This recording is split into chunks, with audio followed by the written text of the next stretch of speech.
You're tuned in to Ask the Master Auto Technician. Car questions? Get answers right now. Call 850-763-0555. James Auto Center, we fix it right, guaranteed. Beep, beep, beep, beep, yeah! All right, welcome to round two. We were just on the phone with Larry Walters talking about fair tax and how that could benefit America's economy and small businesses out there. And speaking of that, we're going to talk now a little bit about cars. Shift gears here, talk about cars.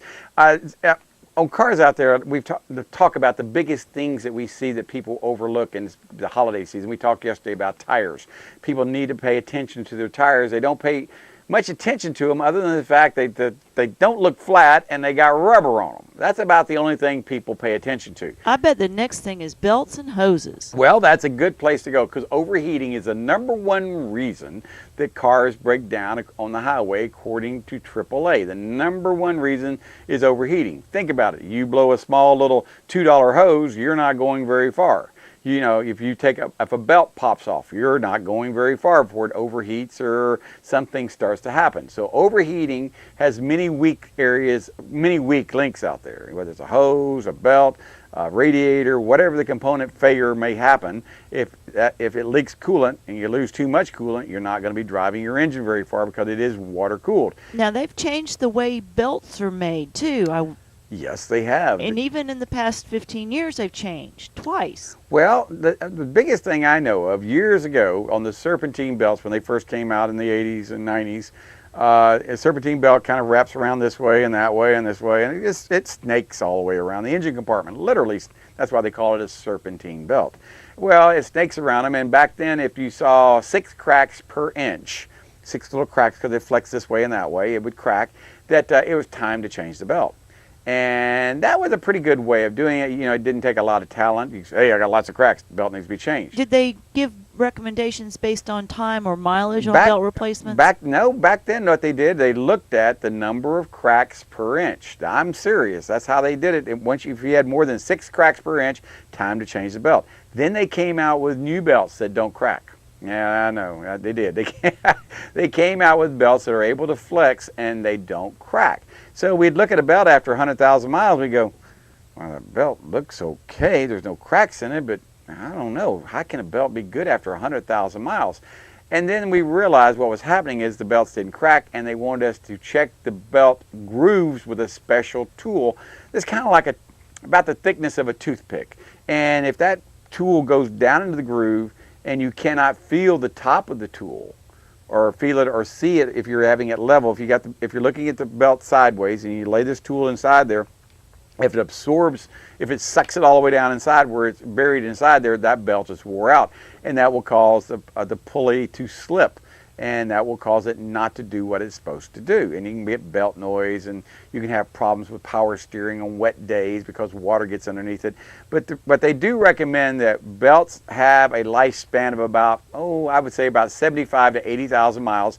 And when you change the belt, you should really change the tensioner as well. Thank you, Anna Marie. She brought me a belt gauge, and she brought me 3 belts that we use. We have a worn fatigue belt part right here, we have an aged at risk part of a belt, and we have a brand new belt. What we do, the best thing to do is take the brand new tool, and she's going to focus in on here, and we're going to lay this tool down inside here, and if you got it down here, you can barely see that rubber is sticking out. See how that rubber is sticking out on the side? That little orange toothpick is sticking out the side. You can just barely see it. Well, that means this is a brand new belt. There's nothing wrong with it. Well, if you take an older belt, here is a belt that's wore out, and we're going to put that inside there. You can see the difference now. You put it inside, and there's no belt. You can't see anything sticking on the side. We're only talking about a 1/16 of an inch, maybe a 32nd of an inch is all we're talking about. I mean, that's probably about right, probably about a 32nd of an inch, less than a 1/16 of an inch is what you have right here. And that's what determines the difference between a wore-out belt and a belt that's good. So that's why I tell people, please have your belts checked. Have them checked professionally, and you need to have this tool or a tool that's equivalent to it. They make different kinds. Anna-Marie, you can back that up just a little bit more if you want to, just a hair more. And there we go. That way people aren't seeing my ugly mug that's so this early in the morning. You can see the freckles on me. But this little tool, they make one like this, and they make another one that fits on a different way. But the most important thing is have your belts changed. If you have a serpentine belt and you've got more than 75, 80,000 miles on it, I'm going to tell you right now, change it. I mean, change it. Change your tensioner while you're at it. I've got people out there that have 150,000 miles on their vehicle. They got the original equipment belt on it. They say there's nothing wrong with their car, and then they come in here with about 150,000 miles with a blown head gasket. And they say, I don't know what happened.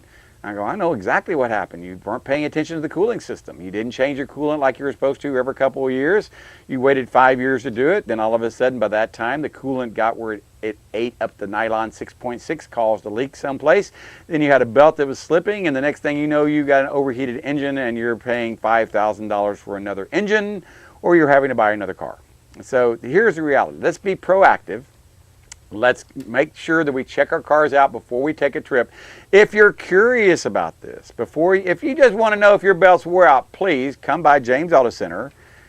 You don't even, call us. If you would, please call us at 850-763-0555, the same number you call right here to talk to me every morning on 6 to 6:30.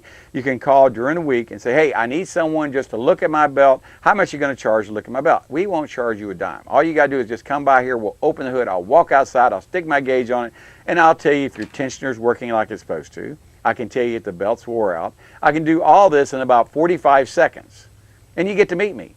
And I get to meet you, and we can see if you don't have a car repair home or maintenance home, you can maybe come here and maybe we can be your home. What we're after is not everybody. We're after a certain people out there that care about getting their cars fixed right. They want to get fixed in a timely manner, that believe service is an important part of the repair. I have some people that only care about price. That's all they care about. They just want the cheapest price. I look at them and go, if you just want the cheapest price, I'm not going to be much help to you, because what I may charge may be different from the guy down the street, what he may charge.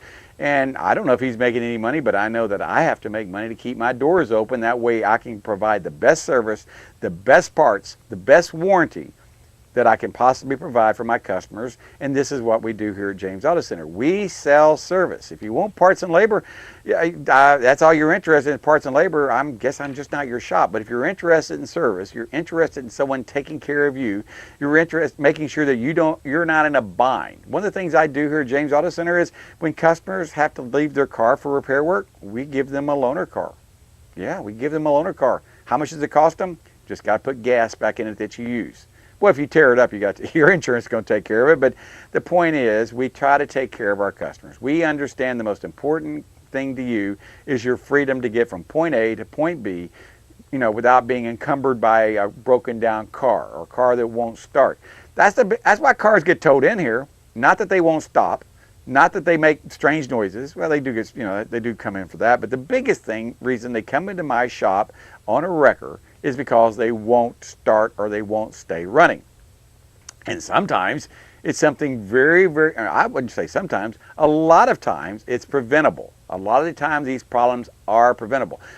People say, well, how about fuel pumps? Are they preventable? You betcha having a bad fuel pump is not something that just happens out of the blue. Honest to goodness, it just doesn't happen. I mean, it's an insidious process. It's like getting heart disease. You just don't wake up one day and have a bad heart. You may be born with a condition or a predisposition to having having a heart condition, but this is what happens on cars. The fuel pump turns out it's great. And if you take a baseline reading of it using a low amp clamp and getting a wave pattern on it, when it's got 30, 40, 50, 70, 80, 100,000 miles, and do that every time it comes in for an oil change, you can start to see the degrading of the pump. You can actually start to see the restriction of the fuel filter. If this car has a fuel filter, a lot of cars do, a lot of cars don't have fuel filters, and you can see how many amps it's drawing. You can look at the speed that the fuel pump's turning.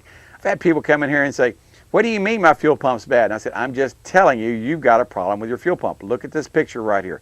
This is your fuel pump wave pattern. You've got a bad spot right here on the fuel pump. What this means is ever so often you go to crank the car will crank but won't start.